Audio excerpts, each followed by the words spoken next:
Hello everyone. Welcome to my module on dielectrics.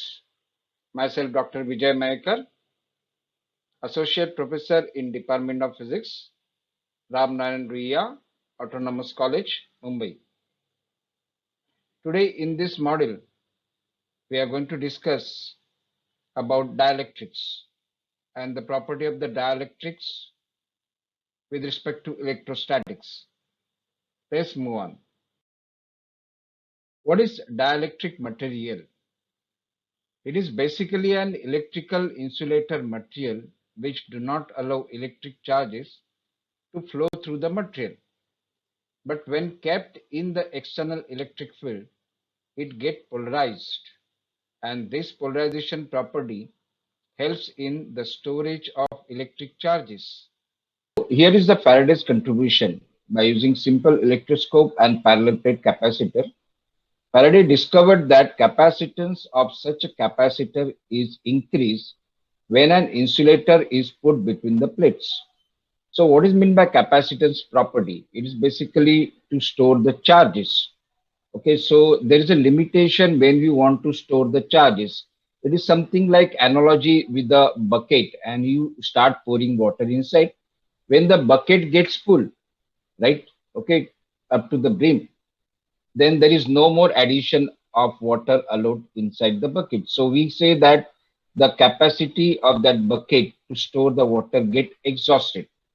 So this is the normal case, right, of storing charges on the parallel plate capacitor.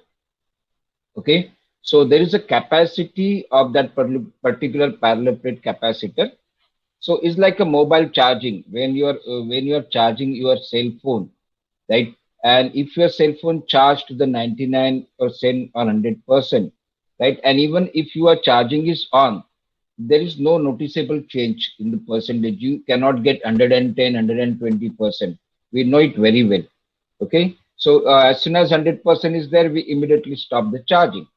So this is the same thing what I am referring to. But in the case of parallel plate capacitor, right, with air, so that means nothing was there in between the two plates. So you see the diagram. There is nothing in between the two plates. So is the air is there between the two plates. So Faraday noticed that if the any insulator is put between the plates, right, he can store more charges. He can store more charges. Okay, I do. So if the insulator completely fills the space, then capacitance get increased by factor K. Okay, so earlier let us suppose say 20 microfarad capacitance is there, and if the K for that particular dielectric is 5, so without dielectric 20 microfarad, as soon as you place a dielectric with a factor K equal to 5, so 20 multiplied by 5, it goes to the 100 microfarad. But definitely K depends on the nature of the insulating material, okay, and whether you are performing experiment in an open case or a closed case, because humidity does matter here. So now what is the electric effect? We know that insulators are basically do not conduct any electricity, right? And how do they increase this particular capacitance of the capacitor? That means it is enhancing the capacity of that particular device to store the charges, Okay, so how it is working? So we are starting with the parallel plate capacitor.